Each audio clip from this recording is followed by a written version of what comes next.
we've spoken about 3 covenants that God made with Israel. One of them was with Abraham.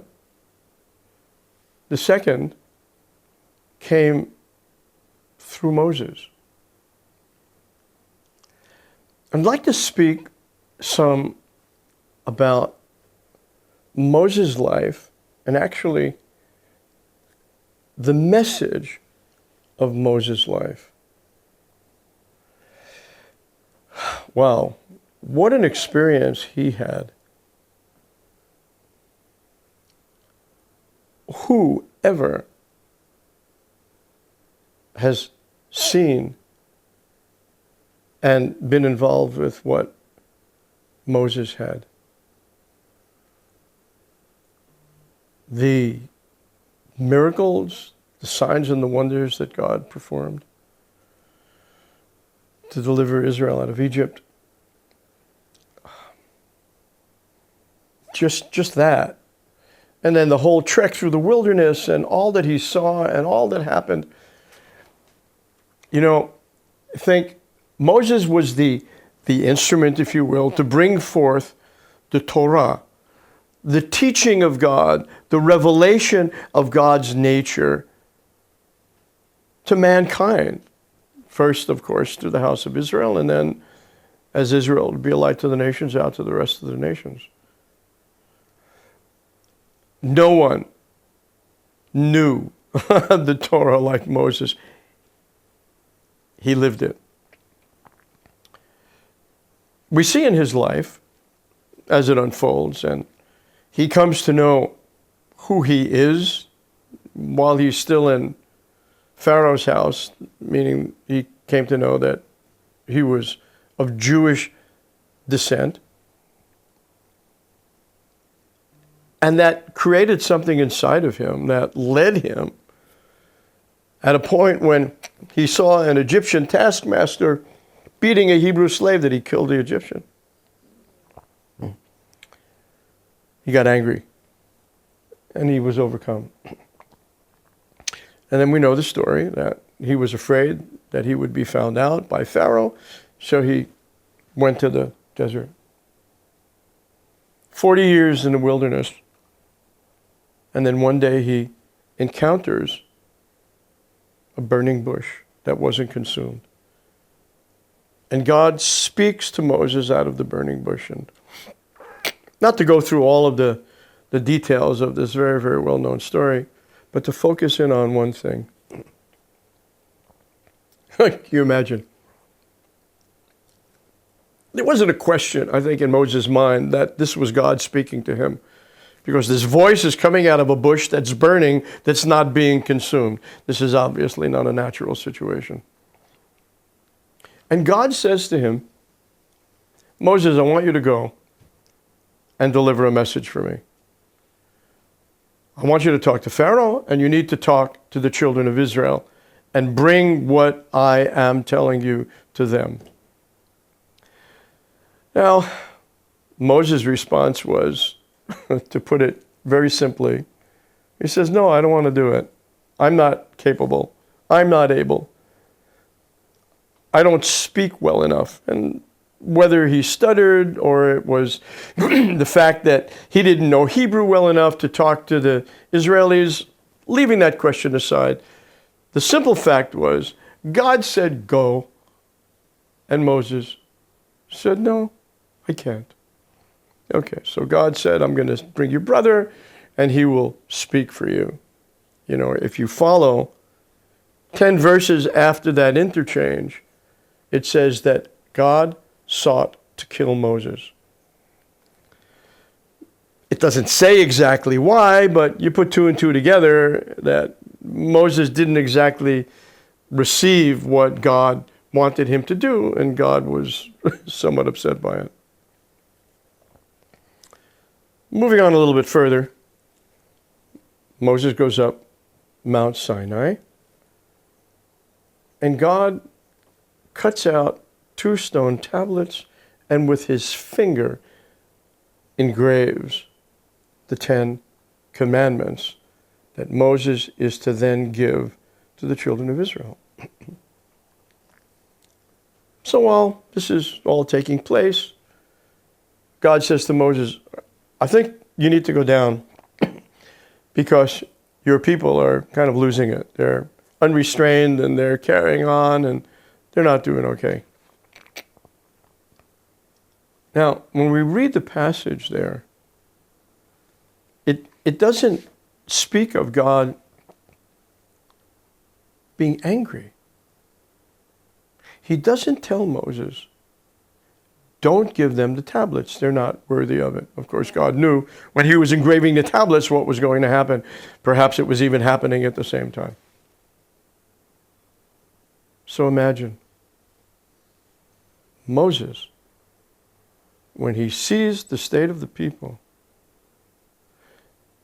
gets so upset and so disturbed and so angry that he smashes the tablets that God made for him to give to the people.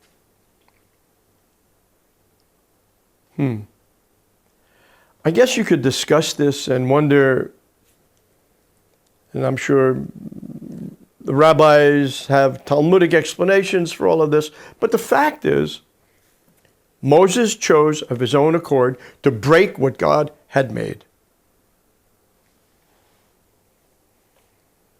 So, we fast forward to something that's in Numbers chapter 20. The children of Israel are disturbed. They're distressed. They have no water. They're complaining. God says to Moses, go speak to the rock, and it'll bring forth water for the people. Again, as you read the passage in Numbers chapter 20, there's no indication of God being angry. There's nothing that he says to Moses of that nature. He just says, speak to the rock. So we know what happened. Moses comes out and he begins to rail at the people, talking to them about their rebellion and their hard hearts, and in anger strikes the rock 2 times. And water comes out.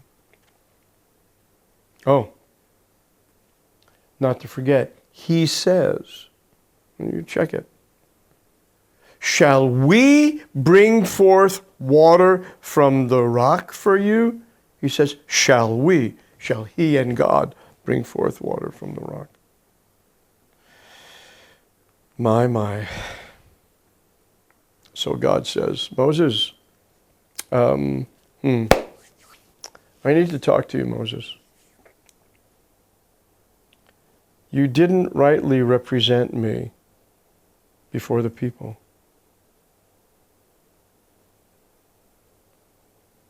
Moses had given the nation the impression that God was angry. Now, it's a little bit confusing, perhaps, because water came out of the rock, so it looks like whatever it is that Moses said, whatever it is Moses did, brought forth the response, so God was in it.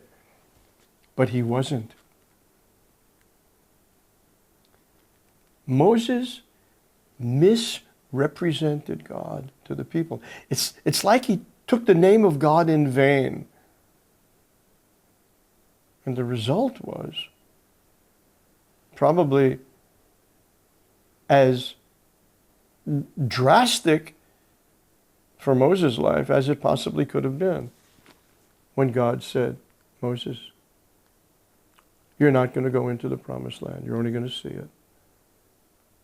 God needed to make an example before the people that they would know his true nature, how he felt toward them, even in that moment of their complaining. He wasn't angry with them. So here's this overall picture that I want to set out. In the beginning, from when Moses killed the Egyptian, we saw throughout his life instances manifesting this issue in his heart.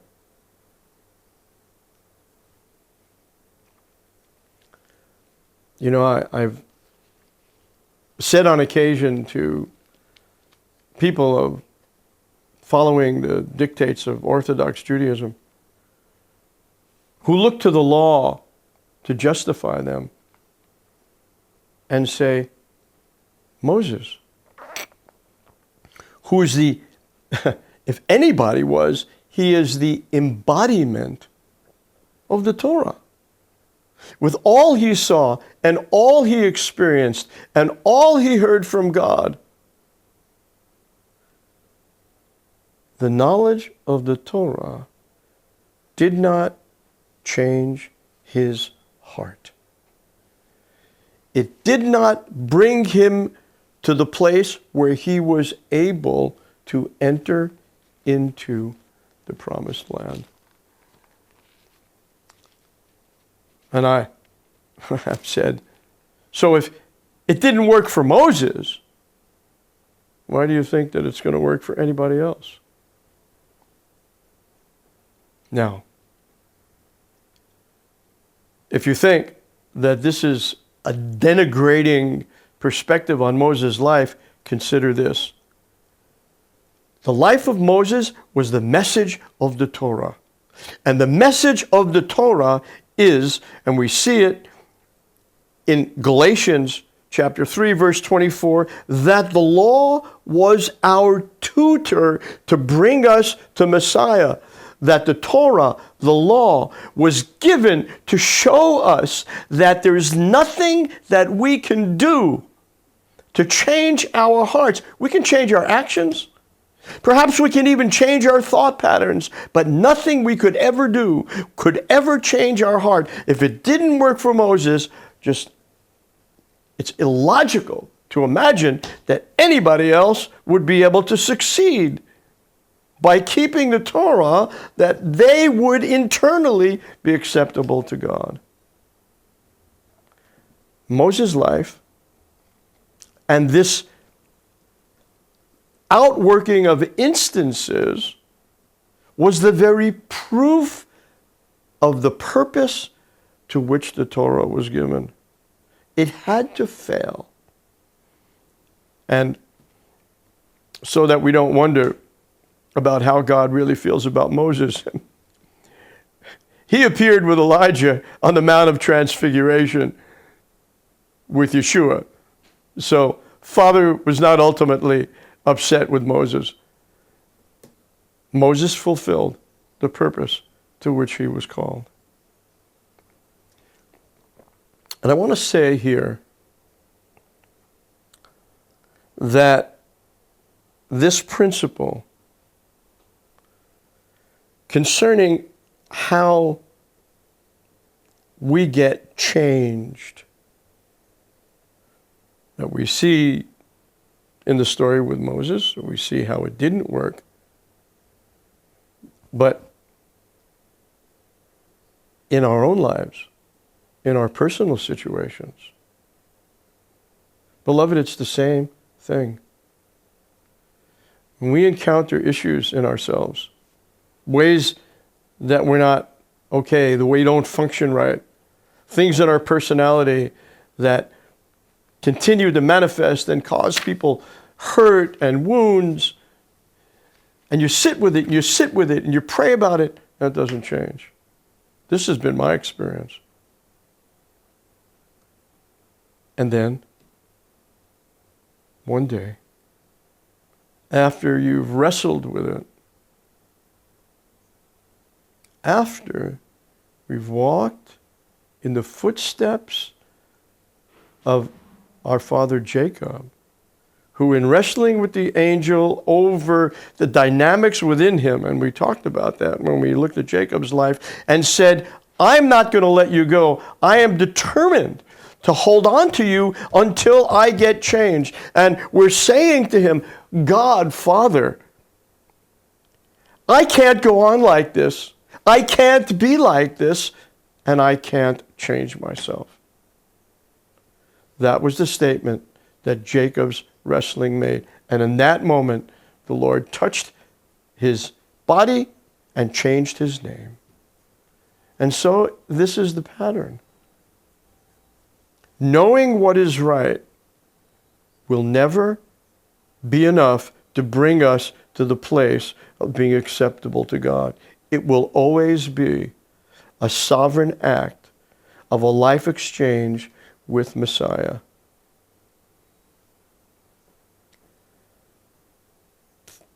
How thankful can we be for the Torah and for the life of Moses to point us to Yeshua. Our salvation in the broad scope, from life to death unto eternity, and in the individual situations, in the microcosm as well as in the macrocosm, the same thing is true. In every moment, it's the grace of God that will change us when we are committed to him, that we need that change. Hallelujah.